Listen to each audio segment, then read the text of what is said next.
அனைவருக்கும் வணக்கம். ஸ்ரீமாத்ரே நமக. இது மகாமய டைரக்ட். நான் மலர்விழி. இன்றைக்கி டெய்லி ப்ரெடிக்ஷன் பார்த்துடலாம். இன்றைக்கி நாள் எப்படி இருக்கும் அப்படின்னா, உங்களோட முழு உழைப்பையும் கொடுக்கக்கூடிய ஒரு நாளாக இருக்கும். ஆனால் அதற்குண்டான பலனை இன்றைக்கே கிடைக்கணும்னு எதிர்பார்க்காதீங்க. நீங்கள் எவ்வளோ எஃபர்ட் போட முடியுமோ அவ்வளோ எஃபர்ட் போடுங்க. உங்களோட முழு உழைப்பையும் கொட்டுங்க. ஆனால் அதோட பலன் கண்டிப்பாக உங்களை தேடி வந்தே தீரும். ஆனால் அது இம்மீடியட்டாக வரணும்னு நினைக்காதீங்க. கொஞ்சம் காலதாமதம் ஏற்படும்.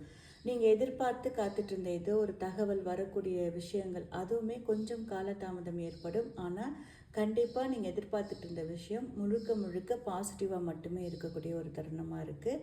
இன்றைக்கி உங்களுக்கு அட்வைஸ் அப்படின்னு என்னென்னு பார்த்தீங்க அப்படின்னா, இம்மீடியட்டாக எனக்கு கிடைக்கணும், இம்மீடியட்டாக நான் நோக்கி வரணும் அப்படிங்கிற மைண்ட் தாட்டை மட்டும் எடுத்துருங்க. உங்களுக்கான விஷயம் உங்ககிட்ட மட்டும்தான் வரும். உங்களை தவிர்த்து வேறு எங்கேயுமே போகாது. அதுக்காக நீங்கள் என்ன பண்ணணும் அப்படின்னா, மன ஒருமைப்பாடு பண்ணிக்கிட்டு கொஞ்சம் அமைதி நிலையில் நீங்கள் அந்த ஒரு விஷயத்துக்காக காத்துட்ருக்கீங்க அப்படின்னா, அது உங்களை தேடி அழகாக உங்கள் கைகளில் வந்து உட்காரும். நன்றி. உங்களுக்கு பர்சனல் ரீடிங் தேவைப்பட்டுச்சு அப்படின்னா எனக்கு வாட்ஸ்அப்பில் மெசேஜ் பண்ணுங்கள். இந்த மாதிரி டெய்லி ப்ரெடிக்ஷன் உங்களுக்கு தெரியணும் அப்படின்னா என்னோடய பேஜை லைக் பண்ணி ஃபாலோ பண்ணிக்கோங்க. தேங்க்யூ.